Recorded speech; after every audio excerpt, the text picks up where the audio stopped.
اللہ اللہ اللہ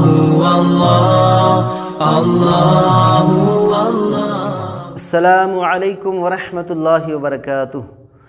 نحمدہ ونصلی علی رسولہ الکریم، اما بعد۔ قال اللہ تبارک و تعالی فی القرآن المجید والفرقان الحمید۔ اعوذ باللہ من الشیطان الرجیم، بسم اللہ الرحمن الرحیم۔ اذا جاء نصر اللہ والفتح وَرَأَيْتَ النَّاسَ يَدْخُلُونَ فِي دِينِ اللَّهِ أَفْوَاجًا فَسَبِّحْ بِحَمْدِ رَبِّكَ وَاسْتَغْفِرْهُ إِنَّهُ كَانَ تَوَّابًا۔ صدق اللہ العظیم۔ محترم ناظرین کرام اور سامعین اعظام، آج میں آپ سبوں کے سامنے پیارے آقا صلی اللہ علیہ وسلم کی رحلت اور آپ صلی اللہ علیہ وسلم کی وفات کے بارے میں کچھ عرض کرنا چاہتا ہوں کہ آپ صلی اللہ علیہ وسلم کی اس دنیا سے کس طرح سے کوچ فرمائے، آپ صلی اللہ علیہ وسلم اس دنیا سے کس طرح رحلت فرمائے، اور آپ صلی اللہ علیہ وسلم کا سفر آخرت اس دار فانی سے کس طرح سے ہوا، ان چیزوں پر مختصراً نظر رکھتے ہیں۔ یہ بھی ایک محبت کا جز ہے کہ پیارے آقا صلی اللہ علیہ وسلم کے وفات کا تذکرہ بھی کیا جائے، اور صحابہ کرام رضی اللہ تعالیٰ عنہ اجمعین کے حالات اس وقت کیسے تھے، اور انہوں نے کس طرح سے آپ صلی اللہ علیہ وسلم کی وفات کو برداشت کیا، اور وہ کتنا بڑا غم اور کتنا بڑا درد و الم تھا، ان لوگوں نے کس طرح برداشت کیا، جبکہ آج سے 1400 سال پہلے کا یہ واقعہ ہے۔ ہم لوگ جب آپ صلی اللہ علیہ وسلم کی رحلت کے بارے میں جب سنتے ہیں، پڑھتے ہیں، تو ہماری آنکھیں اشکبار ہو جاتی ہے، اور ہم اپنے آپے سے باہر ہو جاتے ہیں، اور وہ کیفیت طاری ہو جاتی ہے کہ ہم کہہ نہیں سکتے۔ وہ لوگ تو پیارے آقا صلی اللہ علیہ وسلم کو اپنے آنکھوں سے دیکھا، آپ صلی اللہ علیہ وسلم ان کی آنکھوں کے سامنے اس دنیا سے رحلت فرمائے، تو ان کی حالتیں کیسی ہوں گی، اللہ تبارک تعالیٰ نے اسے کس طرح سے تحمل اور برداشت نصیب کیے ہوں گے، اللہ ہی جانتے ہیں۔ بہرحال جب دعوت اسلام یعنی دعوت دین مکمل ہو گئی اور عرب کی نکیل اسلام کے ہاتھ میں آ گئی، تو رسول اللہ صلی اللہ علیہ وسلم کے جذبات اور آپ صلی اللہ علیہ وسلم کے احساسات اور آپ صلی اللہ علیہ وسلم کی گفتار و کردار سے ایسی علامت اور ایسی نشانیاں نمودار ہونے لگی، ظاہر ہونے لگی، جن سے معلوم ہوتا تھا کہ اب آپ صلی اللہ علیہ وسلم اس حیات مستعار کو یعنی دنیاوی زندگی اور اس جہاں فانی سے اب کوچ کرنے والے ہیں، اور اس دنیا کے باشندگان کو یعنی اس دنیا میں رہنے والے لوگوں سے آپ صلی اللہ علیہ وسلم رخصت ہونے والے ہیں اور انہیں الوداع کہنے والے ہیں۔ تو آپ صلی اللہ علیہ وسلم کی وفات سے پہلے 2-4 مہینے پہلے آپ صلی اللہ علیہ وسلم کے کردار سے، گفتار سے، اور آپ صلی اللہ علیہ وسلم کے عمل سے، حرکات سے، سکنات سے اور جذبات سے، احساسات سے یہ ساری چیزیں نمودار ہو رہی تھیں، جھلک رہی تھیں اور دکھائی دیتی تھیں۔ جیسے ان میں سے ایک یہ ہے کہ جس سال آپ صلی اللہ علیہ وسلم رحلت فرمائے، اس دنیا سے کوچ فرمائے، تو اس سال جو رمضان شریف آیا، تو آپ صلی اللہ علیہ وسلم اس رمضان میں 20 ایام کی اعتکاف فرمائے، 20 ایام اعتکاف فرمائے۔ حالانکہ آپ صلی اللہ علیہ وسلم کی عادت شریفہ اکثر رمضان میں 10 روز یعنی اخیر عشرے کا اعتکاف آپ صلی اللہ علیہ وسلم فرمایا کرتے تھے، لیکن جس سال آپ صلی اللہ علیہ وسلم رحلت فرمائے اس سال 20 دنوں کا اعتکاف آپ صلی اللہ علیہ وسلم فرمائے۔ تو آپ صلی اللہ علیہ وسلم کے اس عمل سے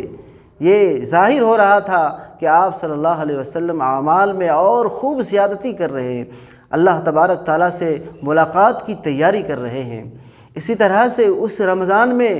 حضرت جبرائیل علیہ السلام جو کہ ہر رمضان میں آیا کرتے تھے اور آپ صلی اللہ علیہ وسلم سے قرآن شریف کا دور کیا کرتے تھے، آپ صلی اللہ علیہ وسلم انہیں سناتے تھے، وہ آپ صلی اللہ علیہ وسلم کو سنایا کرتے تھے۔ تو اس مرتبہ جبرائیل علیہ السلام نے آپ صلی اللہ علیہ وسلم سے 2 دور کروائے،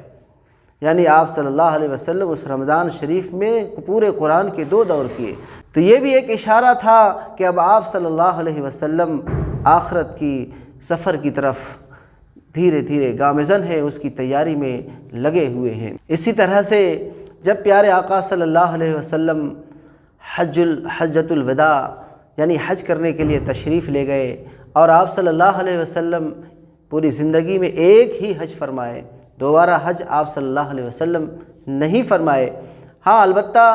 آپ صلی اللہ علیہ وسلم عمرہ کئی کیے، 5-6 عمرہ کیے ہیں، لیکن حج آپ صلی اللہ علیہ وسلم نے پوری زندگی میں ایک ہی مرتبہ کیے۔ دوبارہ آپ صلی اللہ علیہ وسلم حج کو تشریف نہیں لے گئے اور موقع بھی نہیں ملا۔ اس سے پہلے آپ صلی اللہ علیہ وسلم اس دار فانی سے کوچ فرما گئے، رحلت فرما گئے اور اللہ تبارک تعالیٰ سے ملاقات فرما لیے۔ حجۃ الوداع کے موقع پر آپ صلی اللہ علیہ وسلم نے صحابہ کرام سے مخاطب ہو کے فرمایا کہ اس سال کے بعد اس مقام پر غالباً پھر تم سے دوبارہ ملاقات نہیں ہو سکے گی، اس لیے تم مجھ سے حج کے ارکان سیکھ لو۔ چنانچہ جمرہ عقبہ کرتے وقت یعنی وہ 11، 12، 13 تاریخ کو جو شیطانوں کو مارا جاتا ہے، رمی جمار کیا جاتا ہے، تو انہی دنوں میں آپ صلی اللہ علیہ وسلم نے لوگوں کو بتلایا، سمجھایا کہ دیکھو مجھ سے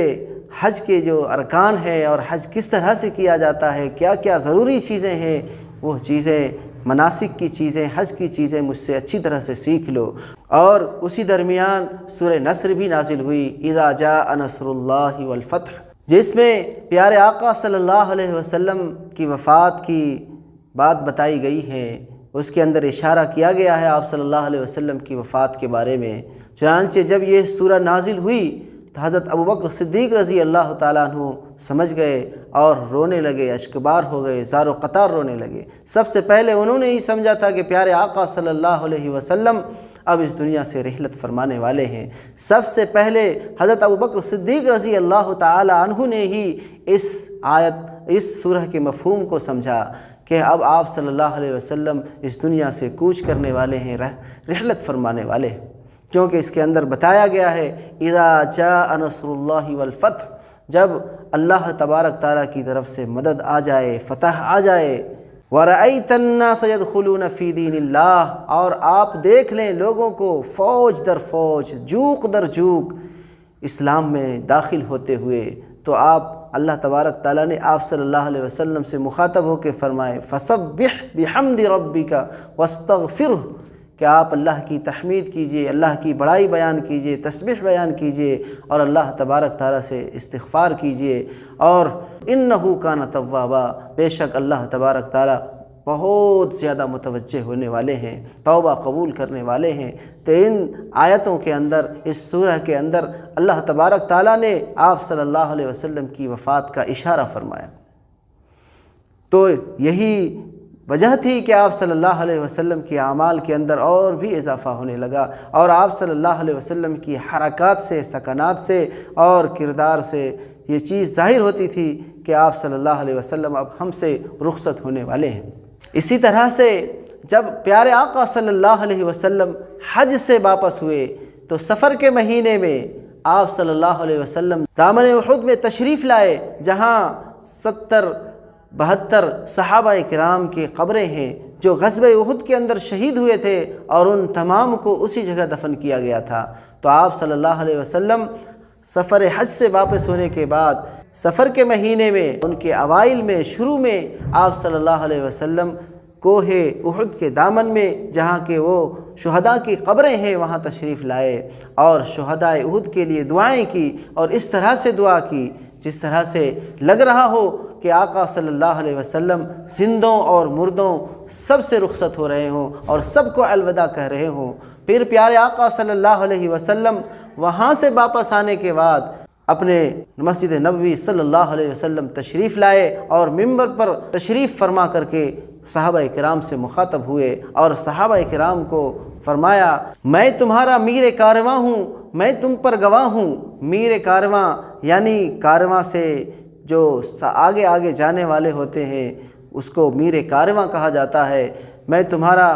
پیش رو ہوں، تم سے پہلے جانے والا ہوں۔ پیش رو یعنی ہر چیز کا جو انتظام کیا جاتا ہے، جیسے کہ اگر کوئی جماعت یا کوئی فوج جا رہی ہو تو اس سے پہلے کوئی ان کا انتظام اور انصرام کرنے والا ہوتا ہے، پانی کا بندوبست کرنے والا ہوتا ہے، کھانے پینے کے انتظامات کرنے والے ہوتے ہیں۔ اس طرح سے پیارے آقا صلی اللہ علیہ وسلم نے اپنے صحابہ کرام رضوان اللہ تعالیٰ علیہم اجمعین کو فرمایا کہ میں تمہارا پیش رو ہوں، پیش خیمہ ہوں اور میر کارواں ہوں، میں تم سے پہلے تمہارے لیے سارے چیزوں کا بندوبست کرنے کے لیے جا رہا ہوں۔ میری ملاقات تم سے حوض کوثر پر ہوگی، اور واللہ مجھے تم پر اس چیز کا خوف نہیں ہے، اس چیز کا ڈر نہیں ہے کہ تم میرے بعد شرک میں مبتلا ہو جاؤ گے، بلکہ مجھے تم پر اس چیز کا ڈر ہے کہ تم پر دنیا پھیلا دی جائے گی اور تم تنافس میں مبتلا ہو جاؤ گے، یعنی ایک دوسرے سے آگے بڑھ چڑھ جانے کی کوشش کرنے لگو گے۔ تنافس کہا جاتا ہے دنیاوی چیز کے اندر ایک دوسرے سے آگے بڑھنے کی کوشش کرنا۔ یہ دنیاوی معاملے کے اندر معیوب چیز ہے، مذموم چیز ہے، اچھی چیز نہیں ہے۔ ہاں البتہ اگر اس کے اپوزٹ دین کی چیز ہے، اس کے برعکس دین کی چیز ہے، تو دین کے اندر ایک دوسرے سے تنافس کرنا، ایک دوسرے سے آگے بڑھ چڑھ جانے کی کوشش کرنا، یہ محبوب چیز ہے، پسندیدہ چیز ہے۔ اللہ تبارک تعالیٰ کو یہ چیز پسند ہے۔ تو دنیاوی معاملے میں ایک دوسرے سے آگے بڑھ چڑھ جانے کی کوشش کرنا، لیکن دنیاوی معاملے میں ایک دوسرے سے آگے بڑھنے کی کوشش کرنا، اور اس کی کیونکہ یہ چیز سے حرص پیدا ہوتا ہے، دنیا کی لالچ پیدا ہوتی ہے، اور اللہ تبارک تعالیٰ نے جو نعمتیں دی ہے اس نعمت کی ناقدری ہوتی ہے، جس کی وجہ سے پیارے آقا صلی اللہ علیہ وسلم نے بارہا منع فرمایا۔ اور تنافس اگر کسی چیز میں جائز ہے تو وہ دین کی چیز میں، جس کو اللہ تبارک تعالیٰ نے بھی قرآن میں فرمایا ہے فَلْيَتَنَافَسِ الْمُتَنَافِسُونَ، کہ تم دین کی چیزوں میں آگے بڑھ چڑھ جانے کی کوشش کرو۔ تو بہرحال پیارے آقا صلی اللہ علیہ وسلم نے صحابہ کرام کو ممبر پر تشریف فرما کر خطبہ دیا اور لوگوں کو، صحابہ کرام کو یہ سب باتیں بتائی کہ مجھے میرے بعد اس چیز کا خوف نہیں ہے، اس چیز کا ڈر نہیں ہے کہ تم میرے بعد شرک میں مبتلا ہو جاؤ گے، تم اللہ کو چھوڑ کر کسی اور کی عبادت کرنے لگو گے، نعوذ باللہ، تم اللہ کے ساتھ کسی کو شریک ٹھہراؤ گے، کسی اور دوسرے کو معبود بنا لو گے، اس چیز کا ڈر نہیں ہے۔ ہاں البتہ ڈر جس چیز کا ہے وہ یہ ہے کہ دنیا تمہارے اوپر پھیلا دی جائے اور تم ایک دوسرے سے آگے بڑھ چڑھ جانے کی کوشش کرو اور تم اس کے حصول میں لگ جاؤ۔ تو میرے محترم بزرگوں اور ناظرین کرام اور سامعین کرام، آج میں اپنے اس بیان کو اسی باتوں پر ختم کرتا ہوں انشاءاللہ، اور آگے کی بات جو پیارے آقا صلی اللہ علیہ وسلم کی وفات سے پہلے کی باتیں ہیں اور جو وفات کے وقت کی باتیں ہیں، انشاءاللہ آنے والے ویڈیو میں، نیکسٹ ویڈیو میں اسے بیان کروں گا۔ آپ لوگ سے درخواست ہے کہ آپ اس کا انتظار کریں اور ہمیں اجازت دیں۔ اللہ تبارک تعالی ہم سب کو کہنے سننے سے زیادہ عمل کرنے کی توفیق نصیب فرمائے، اور پیارے آقا صلی اللہ علیہ وسلم کی انمول باتوں پر اور پیاری پیاری باتوں پر ہم سب کو چلنے کی توفیق نصیب فرمائے۔ پیارے آقا صلی اللہ علیہ وسلم کہ ہم سب کے دلوں میں بے انتہا محبت ہو، اور ان کے اوپر ہم سب کو قربان ہونے کی اللہ تبارک تعالی توفیق نصیب فرمائے، آمین۔ وما علینا الا البلاغ۔ السلام علیکم ورحمۃ اللہ وبرکاتہ۔